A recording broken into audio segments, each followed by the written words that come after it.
Hello Saber people, back with another build, not a commission build this time, instead it's a made to order one. I've done a few of these now, and they prove pretty simple for me to put together. They're quite straightforward, so they're cheaper than commission builds. But I just wanted to do a video for this one in particular, because it's one of the first ones made to order of the master versions that I've done. So this one's a little bit different from the standard one, so I just wanted to run through it for Michael, who commissioned this one. So Michael commissioned or Michael bought rather, the made to order KRsabers AS2, which is Anakin's from Attack of the Clones. So here's the actual hilt itself. It's a fingerprint magnet. I've given up trying to keep it clean. I'll give it a tidy off before I send it back to you. But it's a really well engineered hilt. It's fantastic. I've got one of these myself. Love this one. It's great. And it takes a 7/8 inch blade, which is amazing because I much prefer 7/8 inch blades. Yeah, so here's the hilt itself. Immaculate condition. I've checked it over for you. It's all good. And then the chassis that comes in the made to order master chassis is the Goth 3 Designs master chassis. So this one is printed in brass and SLS plastic.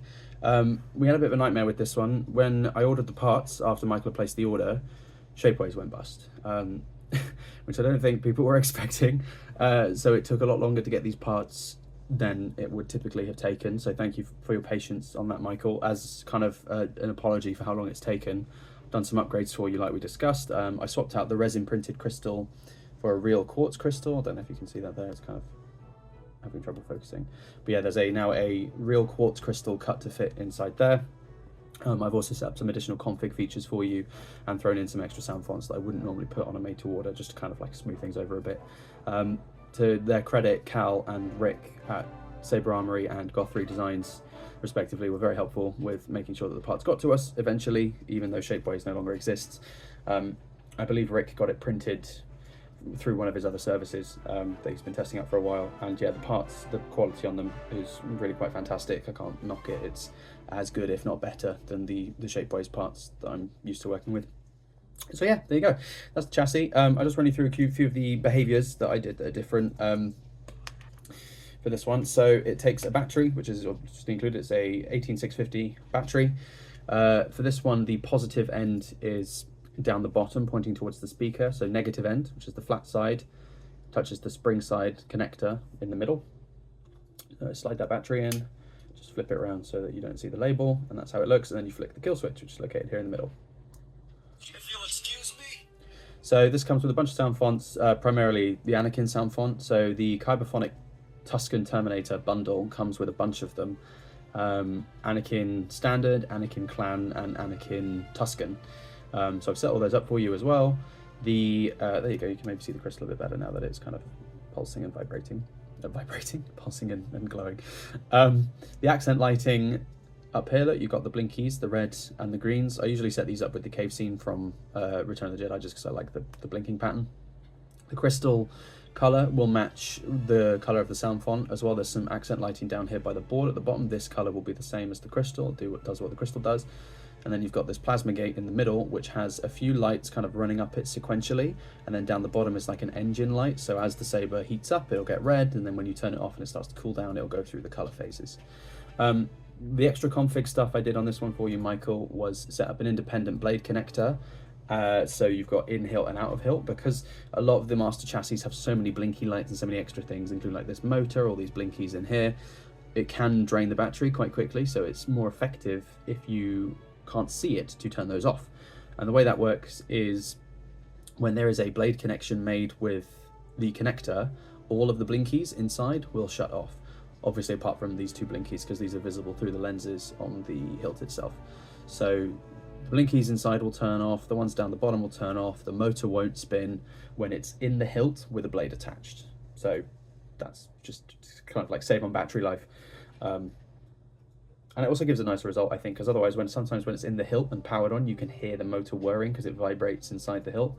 So if you do it this way, it's a lot nicer. 2-button setup.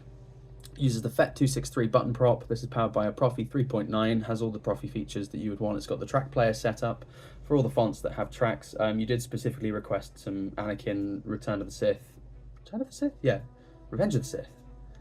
Rookie mistake. Revenge of the Sith sound fonts as well. So we've got the kyberphonic Annie 3 pack on there, which includes an Anakin Skywalker font and a Darth Vader font. So I set up the colors and the sounds and the tracks for all of that. And then the usual kyberphonic workshop, which is just blue, green, red, yellow, purple, white. And those all sound slightly different and have different colored lighting and everything like that to match. The blinkies do the same thing for all of them, as does the plasma gate down here in the bottom and the motor. But everything else, all the colors change based on the color of the blade and stuff like that. So I'll just boot it up so you can see all the features on the chassis. Very loud, this one. So when it's out of the hilt, you'll get this spinning animation on the connector. You can see the motorized crystal chamber, pulsing blinkies. They're so bright, wow. And then these lights down the bottom flicker just like the crystal.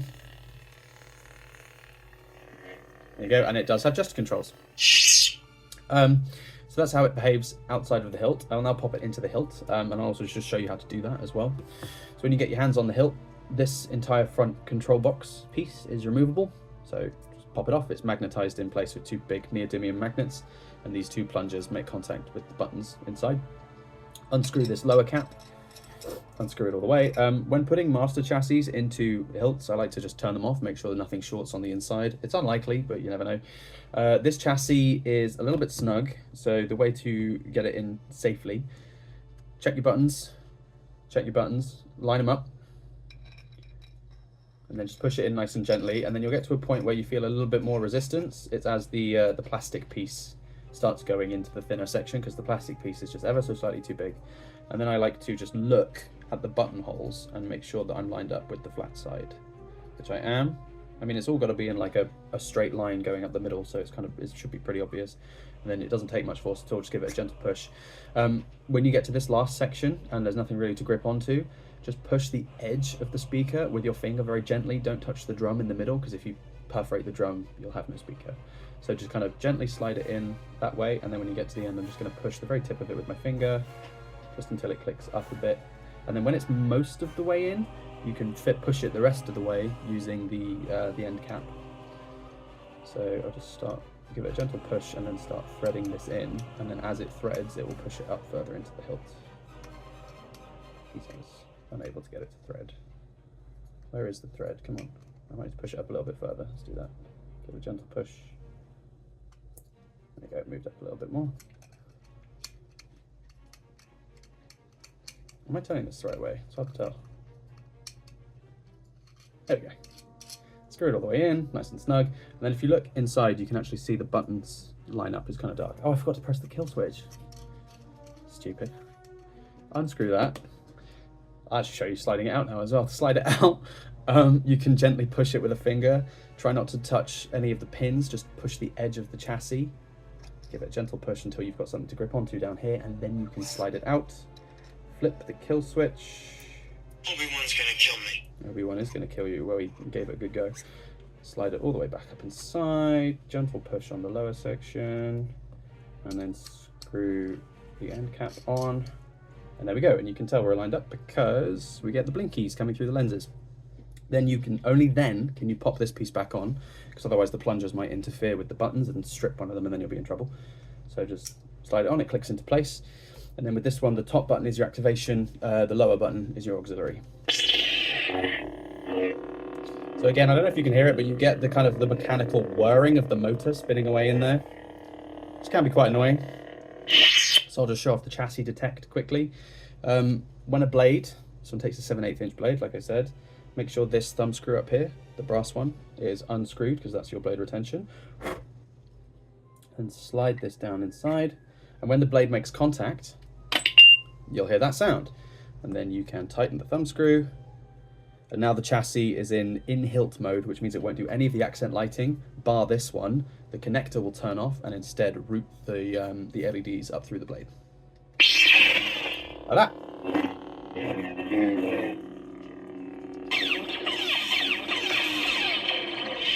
Show off a couple more colors. I've got a Anakin.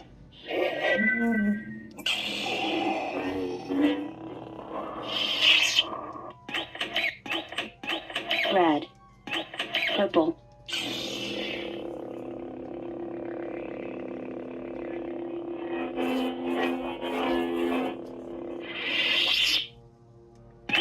yellow, White.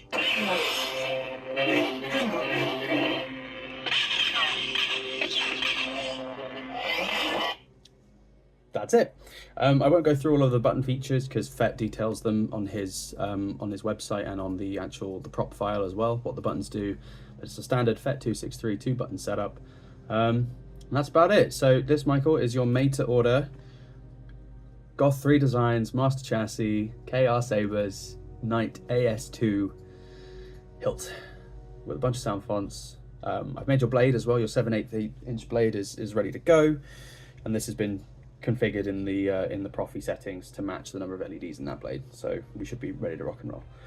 Any questions, obviously fire away. Available anytime you need, but if not, I will get this one shipped over to you in Canada as soon as I can.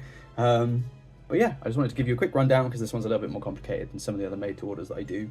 But like I said, guys, the made to orders are a cheaper way to get hold of them. It's something like 20% off my usual commission prices, because the made to orders use off the shelf parts and I configure them the standard way. We don't need to do a constant back and forth about how you want the saber. So they're a good way to get a really high quality saber replica for perhaps a little bit cheaper than you might get it somewhere else. So worth considering. I got a lot of them on my site now. Obviously, as Cal at KRsabers adds more and more sabers, I add more and more made to orders. I've had a couple of these go through now, and they're super quick turnaround times. They don't take very long at all. And it is a much more cost-effective way for me to work as well, rather than doing commissions all the time. But anyway, thank you very much for ordering this one, Michael. I hope you're happy with it. Any questions, give me a shout. If not, I'll get it shipped out to you. Thank you for watching, everybody. I will catch you in the next one. May the force be with you, and take care. Bye.